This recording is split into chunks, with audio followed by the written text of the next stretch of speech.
पहले दिन तो बांग्लादेश बच गई, लेकिन दूसरे दिन अश्विन और बुमराह ने अपनी कातिलाना गेंदबाजी से जहां उनके बल्लेबाजों को दिन में तारे दिखाए, तो जब 50 रनों के भीतर ही भारत के 3 बल्लेबाज आउट हो गए, तब रोहित और कोहली ने टीम इंडिया की नाक कटने से बचाते हुए अपने बल्ले से शतक ठोक ऐसा तहलका मचाया कि 2 दिनों के खेल में ही बांग्लादेश को धूल चटाने की पूरी तैयारी कर ली है। तो आखिर ऐसा क्यों हुआ, क्या हुआ कानपुर के मैदान पर दूसरे दिन इस रोमांचक दूसरे टेस्ट मैच के दूसरे दिन की रोमांच से भरपूर पूरी हाईलाइट तो हम आपको दिखाएंगे ही, लेकिन उससे पहले यदि आप भी रोहित और कोहली के फैन हैं तो हमारी इस वीडियो को लाइक और चैनल को सब्सक्राइब करना बिल्कुल न भूलें। दोस्तों, कानपुर के मैदान पर दूसरे टेस्ट मैच में एक बार फिर से टीम इंडिया का बोलबाला है, जहां कप्तान रोहित ने टॉस जीतकर पहले बांग्लादेश को बैटिंग करने का आमंत्रण दिया, तो फिर आकाशदीप ने अपनी खौफनाक गेंदबाजी से एक बार फिर बांग्लादेशी क्रिकेट टीम की धज्जियां उड़ा दी। उनकी कातिलाना गेंदबाजी का नतीजा हुआ कि जाकिर हसन जहां खाता नहीं खोल पाए तो सादमान इस्लाम केवल 24 रन बनाकर ढेर हो गए। उनके विकेट के लिए कप्तान रोहित ने धोनी बनते हुए ऐसा रिव्यू लिया था कि ग्राउंड एम्पायर क्या, थर्ड एम्पायर को भी अपना फैसला बदलना पड़ गया। और एक बार फिर रोहित ने अपनी कप्तानी और चालाकी से सबका दिल जीता। यहाँ तक कि कप्तान संतो जब अच्छी बैटिंग कर रहे थे तब रोहित अश्विन को लेकर आते हैं और अश्विन ने रोहित के भरोसे पर खरा उतरते हुए संतो को LBW कर बांग्लादेश की कमर तोड़ दी।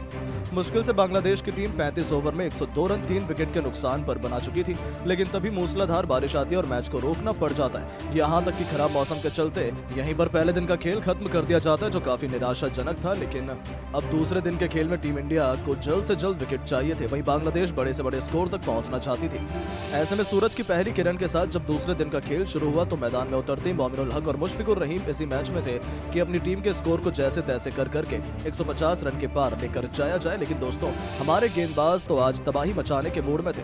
हुआ यह कि जसप्रीत बुमराह पारी का जब 38वां ओवर करवाने के लिए आए तो इसी ओवर की तीसरी गेंद पर आउटसाइड ऑफ लेंथ की गेंद जसप्रीत बुमराह ने करवाई, जिस पर मोमिनुल हक पूरी तरह से भौचक्के हो गए और 42 रन खेल रहे मोमिनुल अपने बल्ले का भारी किनारा खोल बैठे और गेंद बल्ले से लगकर पीछे खड़े स्लिप में रोहित शर्मा के हाथ में चली गई और रोहित ने दमदार कैच पकड़कर भारतीय टीम को चौथी बड़ी सफलता दिलाई और इस दौरान मोमिनुल 40 रन बनाकर आउट हुए।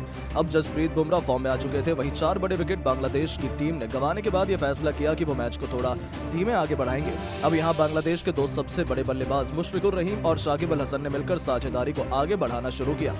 अब फिर से एक छोटी सी साझेदारी पनपती हुई नजर आने लग गई। यहाँ पर भारतीय टीम पर अभी भी दबाव बनता चला गया, क्योंकि दोस्तों, बांग्लादेशी खिलाड़ी अगर अपने विकेट नहीं देंगे तो भारतीय क्रिकेट टीम मुश्किल में फंस सकती है। बांग्लादेश 150 रनों के पार थी। ऐसे में हार मानकर एक बार फिर अब यहाँ विकेट लेने के लिए रोहित ने जसप्रीत बुमराह को बुलाया, लेकिन दोस्तों इस बार जसप्रीत बुमराह कुछ ऐसा चमत्कार कर देंगे इसका अंदाजा किसी को नहीं था। दरअसल दोस्तों, जसप्रीत बुमराह ने आते से ही शाकिब अल हसन, जो कि 14 रन बनाकर नाबाद खेल रहे थे, उनके रूप में 5वां झटका बांग्लादेश की टीम को दिया। अब उनका सबसे सीनियर खिलाड़ी जब आउट हो गया तो दोस्तों, जसप्रीत बुमराह की ऐसी गेंदबाजी देखकर अश्विन भी पीछे नहीं हटे। जी हां, अश्विन ने उसके बाद अपनी फिरकी का ऐसा मायाजाल बना कि एक ही ओवर में पूरा मैच पलट दिया। पहले अश्विन ने लिटन दास को केवल 2 रन बनाकर आउट किया और फिर बल्लेबाजी करने के लिए उतरे मेहदी हसन मिराज को पहली गेंद पर क्लीन बोल्ड कर बांग्लादेश को 440 वोल्ट का झटका दिया। तो फिर बांग्लादेश की पूरी तरीके से धज्जियां उड़ाते हुए तेजुल इस्लाम का विकेट भी अश्विन ने इसी ओवर में लिया और 3 रन बनाकर वो भी डगआउट की तरफ लौटे। अब यहाँ जसप्रीत बुमराह और रविचंद्रन अश्विन के ऐसे चमत्कारी प्रदर्शन के आगे बांग्लादेश का कोई भी बल्लेबाज टिकने के लिए तैयार नहीं था।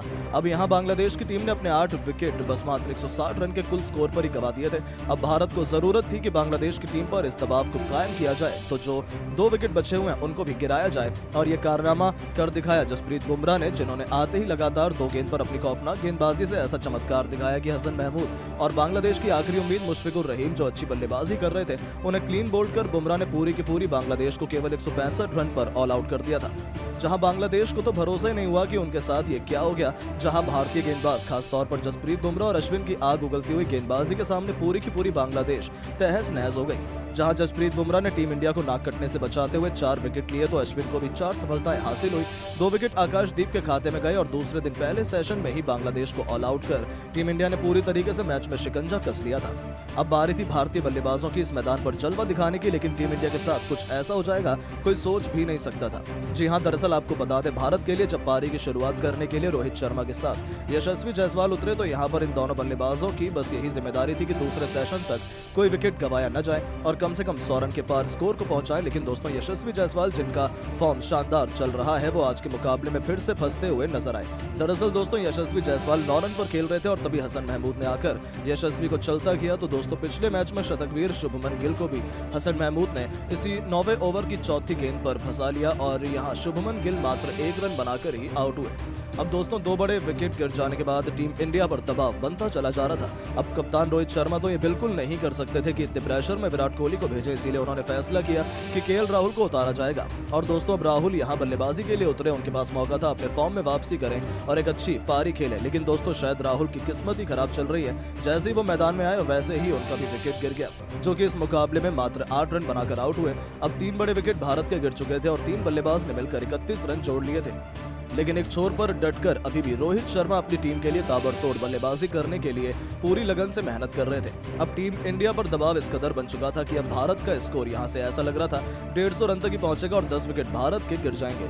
लेकिन दोस्तों यहां पर जिसने मुकाबला पलटा वो है पहले नंबर पर रोहित शर्मा और फिर नाम लिया जाएगा विराट कोहली का, क्योंकि जब 3 बड़े विकेट गिर चुके थे तब रोहित शर्मा और विराट कोहली ने मिलकर पारी को आगे बढ़ाना शुरू किया। यहाँ पर दोनों बल्लेबाज भली भांति जानते थे कि इस मैदान पर अगर बल्लेबाजी में टिकना है तो यहाँ पर कुछ नया ट्राई करने की बजाय अपने बेसिक्स पर टिके रहना होगा। और यहाँ रोहित शर्मा जहां स्वीप शॉट लगाकर अपने आप को बचा रहे थे तो विराट कोहली ने भी फुल डिफेंसिव टेक्निक अपनाई और पहले 30 ओवर समाप्त हो जाने तक भारत की टीम इस मुकाबले में मात्र 88 रन तक ही पहुंच पाई थी।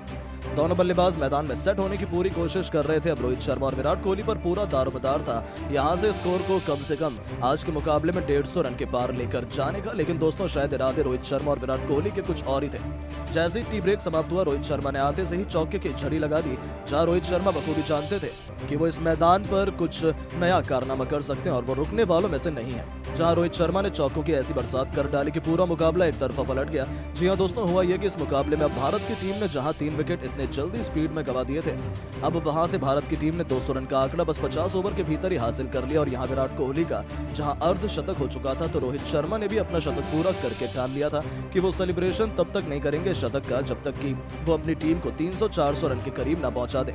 अब यहाँ रोहित शर्मा का बल्ला एक छोर से ताबड़तोड़ अंदाज में चल रहा था और चौकों की बरसात देखने के लिए मिल रही थी, तो वहीं दूसरी तरफ विराट कोहली भी उनका साथ निभाते हुए स्कोर को ले जा पहुंचे 300 रन के पार।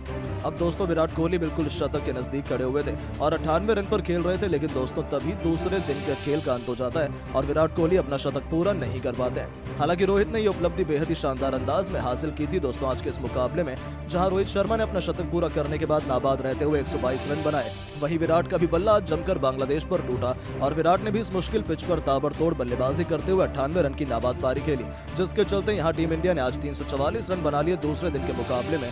तो दोस्तों ऐसे में आप रोहित शर्मा और विराट की शानदार बैटिंग को 10 में से कितने नंबर देंगे हमें नीचे कमेंट करके जरूर बताएं। और ऐसी धमाकेदार खबरें सबसे पहले जानने के लिए हमारे इस वीडियो को लाइक और चैनल को सब्सक्राइब करना बिल्कुल न भूलें। धन्यवाद। दोस्तों बीच मैदान में बेईमान बांग्लादेश के खिलाड़ियों को मारने दौड़ पड़े विराट कोहली और रोहित शर्मा। हुआ ऐसा बवाल, एम्पायर को रोकना पड़ गया मैच, अपनी जान बचाकर ड्रेसिंग रूम में भागे मुशफिकुर रहीम। तो आखिर क्या था ये गंभीर मामला जब कानपुर के मैदान पर रोहित और कोहली का प्रचंड गुस्सा देखने को मिला। बांग्लादेशी खिलाड़ियों ने ऐसी क्या घटिया हरकत करी कि रोहित और कोहली को भी गुस्सा आ गया। बीच मैदान में हुए उस तगड़े विवाद का पूरा वीडियो तो हम आपको दिखाएंगे, लेकिन उससे पहले यदि आप भी रोहित और कोहली के फैन हैं तो हमारी इस वीडियो को लाइक और चैनल को सब्सक्राइब करना बिल्कुल न भूलें। दोस्तों क्रिकेट की यदि कोई बेईमान और सबसे बदतमीज टीम है तो वो बांग्लादेश है। ये बात तो हर एक क्रिकेट प्रेमी बता सकता है, लेकिन टीम इंडिया ने उन्हें उनकी औकात दिखाने में कोई कमी नहीं छोड़ी। चेन्नई के मैदान पर उन्हें बेइज्जत तो भारत ने किया ही था, तो कानपुर के मैदान पर दूसरे टेस्ट मैच में भी बांग्लादेश अपनी इज्जत बचाने के लिए आखिरी लड़ाई लड़ रही थी, जहां एक बार फिर उनका मुंह काला होना सुनिश्चित था। लेकिन इसी दरमियान पहले दिन के दूसरे सेशन में बीच मैदान में ही एक ऐसा तगड़ा विवाद हमें देखने को मिलता है जिसने पूरे क्रिकेट जगत में गंभीर से लेकर करोड़ों क्रिकेट प्रेमियों के भी होश उड़ा दिए थे। जी हाँ दोस्तों, दरअसल कानपुर में सुबह से ही मौसम खराब था। बारिश के चलते पहले मैच में देरी से शुरू हुआ, तो फिर खराब रोशनी के चलते लंच के बाद दूसरा सेशन शुरू होने में देरी हुई। लेकिन इसी दरमियान जब बांग्लादेश के केवल 100 रन पर 3 बल्लेबाज ढेर हो चुके थे, team India Bangladesh cricket team पर पूरी तरीके से हावी थी। 35 ओवर में बांग्लादेश ने केवल 107 रन 3 विकेट के नुकसान पर बनाए थे। तभी बैटिंग कर रहे मुशफिकुर रहीम और मोमिनुल हक तो एम्पायर के पास जाकर उनसे मैच को रोकने की अपील करने लगे। ये नजारा देखकर तो पूरा स्टेडियम रोहित कोहली से लेकर स्टैंड में बैठे गंभीर भी दंग रह गए कि आखिर ये दोनों क्या कर रहे हैं। क्योंकि रोशनी भले ही कम थी लेकिन स्टेडियम की सभी लाइट चालू थी। भारतीय गेंदबाजों को खेलने में कोई दिक्कत नहीं थी। तभी तो दौड़ते हुए रोहित शर्मा भी अंपायर के पास जाते हैं और उनसे मामले को समझने लगते हैं, लेकिन उनके तो होश उस समय उड़ जाते हैं जब अंपायर ने मैच रोकने के लिए रोहित से कह दिया। जी हाँ, अंपायर कह रहे थे कि यदि आपको बॉलिंग करनी है तो तेज गेंदबाजी नहीं बल्कि स्पिन गेंदबाजी करनी पड़ेगी, वरना मैच को रोक दीजिए क्योंकि बल्लेबाजों को खेलने में प्रॉब्लम हो रही है। इन शब्दों में रोहित शर्मा और कोहली का पारा तो 7वें आसमान पर पहुंचा दिया था। साफ तौर पर दिख रहा था कि बांग्लादेशी टीम बेईमानी कर रही है, वो बचना चाहते हैं भारतीय टीम के कहर से। तभी तो रोहित भी भड़क जाते हैं और एम्पायर से ही बीच मैदान में बहस करने लगते हैं।